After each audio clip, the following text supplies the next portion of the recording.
Okay, welcome to the deep dive. Today we're going to take a close look at a review you shared. It's Mary Munoz on the film Mexico '86 over on the Moviescramble site. Right. And it seems like a really interesting piece to dig into. Yeah, our goal is basically to unpack this review, see what it tells us about the director, Cesar Diaz, and his film. Kind of get under the hood, the themes, the style. Exactly, and this sort of experience it's trying to create for you, the viewer. It sounds like right from the start, we're dealing with some pretty heavy subject matter. Definitely, the Guatemalan Civil War. But the review suggests it's filtered through a very personal lens. Yeah, intimate stories, it sounds like, rather than just a huge historical overview. Okay, so let's start there. Mary Munoz points out that this isn't exactly new ground for Diaz, right? Exploring this specific conflict. No, not at all. The review highlights it as a recurring theme. In his work, the horrors of the war often tied to personal narratives. Especially mother-son relationships, it seems. She mentions his earlier films, Our Mothers, from 2019. And Territorial Liberato from 2014. That's the one. So there's a clear pattern there. And, the review notes, Mexico '86 is actually dedicated to his own mother. Wow, okay. That makes it incredibly personal. Hugely.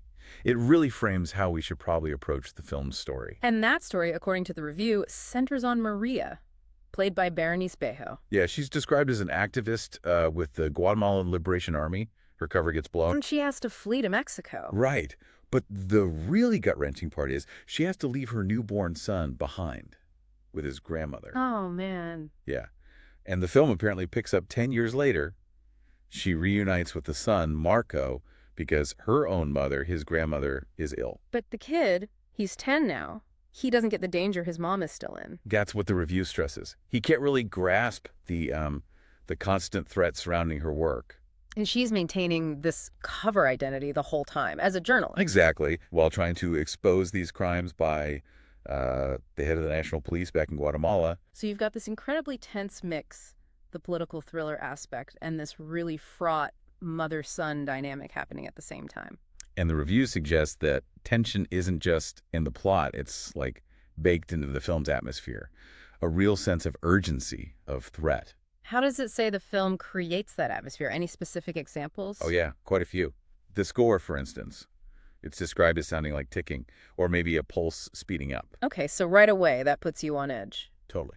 And then the visuals, things like seeing bags packed, always ready in the middle of the night. Quick changes, wigs, getting rid of clothes. Yeah, all these little details that signal a life lived constantly looking over your shoulder.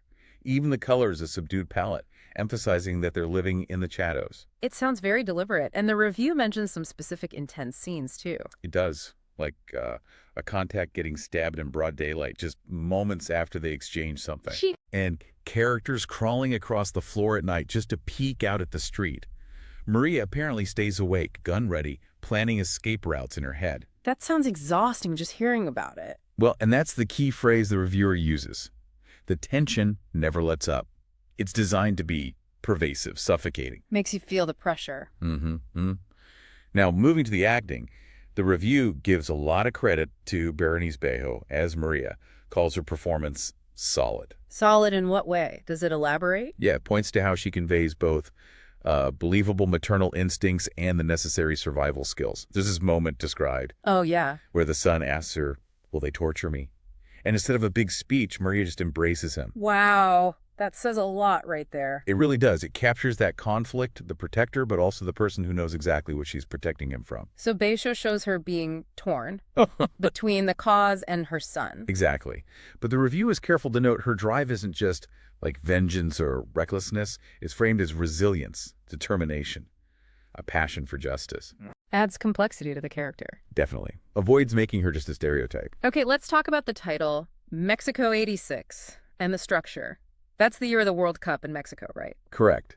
And the review mentions key officials, including the guy Maria's targeting, the head of the national police, are planning to attend.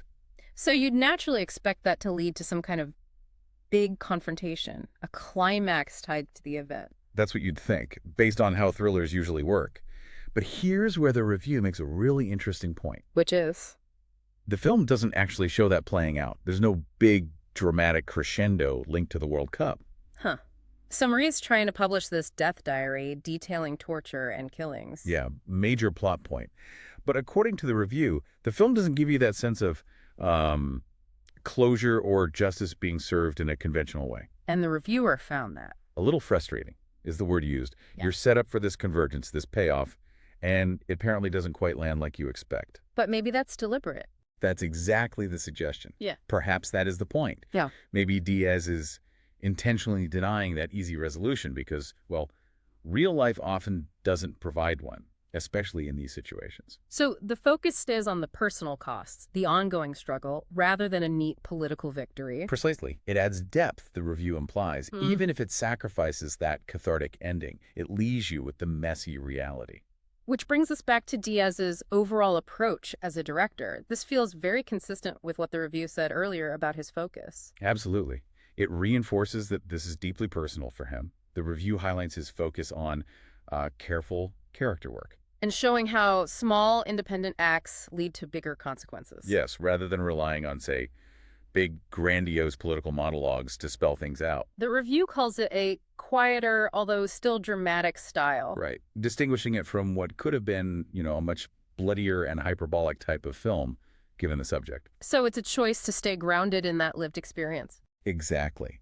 The phrase unsentimental slow burn really captures it. Based on the review, it's not about quick thrills. It's about methodically building that tension and showing the far-reaching shadow of war and injustice. Yeah, focusing on the enduring impact on people's lives, not just the flashpoint moments. And just for context, the review mentions this was screening at the Glasgow Film Festival in 2025. Yeah, just a small note about where the reviewer saw it. Okay, so let's try and summarize the main takeaway from Mary Munoz's review here.